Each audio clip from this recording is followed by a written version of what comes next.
Somebody who lives near the Ohio train derailment area, Jenna Giannios. Jenna, tell us how far you are and what your experience has been over these past few days. Sure, absolutely. I'm about 12 miles from the derailment site.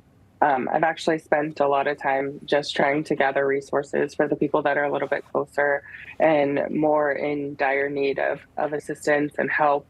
And that's been my experience. I did attend the town hall last night for a little bit of time. It was really tense. I mean, I could see why Norfolk Southern wouldn't want to show up. The town is angry. They need their help. They need to feel their support. My understanding was that they didn't feel safe coming to the event. But I mean, you and I are speaking on Zoom, so I feel like they could have made a way to communicate with the residents if they didn't want to be there in person. But we're really just looking for some answers. This impacts our entire community, whether it's just East Palestine or the neighboring communities. We're all impacted. We all want to help, and we want to rally as much support as we can and bring as much attention as we can to the situation. I understand that the president declined DeWine's request to declare a disaster in the area today. But I mean, we're 2 weeks out almost. Yeah, so Jenna, you're saying from what you're seeing and what people there are experiencing, it very much is a disaster. It is a disaster, and just like Vance had stated, they should come here and drink the water if they want to say it's safe. On one hand, some people are saying it's safe, and then on the other hand, it's buy your own bottled water.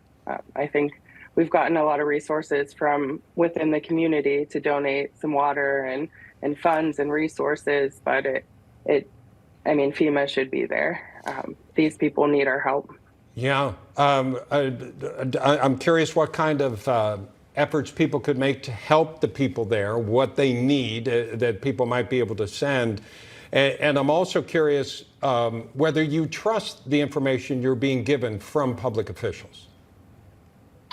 I mean, definitely water is of concern right now. So any sort of water donations or monetary donations, there's a lot of people that are out of work, out of their houses, and they have to foot those upfront costs and then submit for requests to get the money back. And so not everybody has money to spend upfront for hotel stays.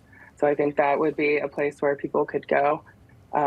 We have created a Facebook community. It's called United4 East Palestine, where we're just trying to bring in some awareness outside of just the local community to see what we can do to really help these residents. And I apologize, I forgot your second question. Well, I was asking whether you believe the information you're getting from public officials, because do you feel safe drinking the drinking water? Right. Do you want to drink bottled water? I mean, you were talking about how that's hard to get. At a certain point, you're going to have to assess whether the information you're getting is credible.